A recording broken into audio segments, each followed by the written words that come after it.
Middle class. Biggest fear ఏంటి? సొసైటీలో తక్కువగా కనబడకూడదు. స్టేటస్ మెయింటైన్ చేయాలి. ఫ్యూచర్ సెక్యూర్‌గా ఉండాలి. అందుకే ఈఎంఐ ఒక బ్రిడ్జ్‌లాగా అనిపిస్తుంది. 2 డేస్ బ్యాక్ నేను మా ఫ్రెండ్ ఒక షాప్‌కెళ్ళాం డ్రెస్ తీసుకుందామని. అక్కడ మామూలుగా షర్ట్స్ చూస్తుంటే ఒక షర్టు 6,000 సంథింగ్ చెప్పారు.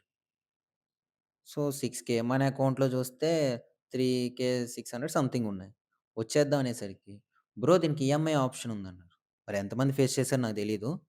మనం వేసుకునే డ్రెస్‌కి కూడా ఈఎంఐ వచ్చేసింది. ఇలాగే ఉంటే కొన్ని రోజులకి మన సాలరీ మొత్తం ఈఎంఐకే సరిపోతుంది. ఆల్రెడీ మనకొచ్చే సాలరీలో 50% ఫిక్స్ అయిపోయి ఉంటుంది.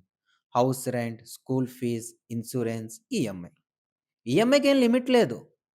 కానీ కొన్ని banks, financial experts salary based rule ఒకటి పెట్టారు. 30-40% మాత్రమే.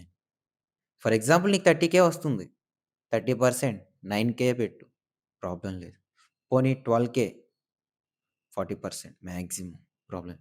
మోర్ థాన్ 50% అప్పుడు అర్థమవుతుంది. మనం ప్రొడక్ట్‌ని కొనలేదు. ప్రొడక్ట్ మనల్ని కొనిందని. ఈఎంఐ రాంగ్ కాదు.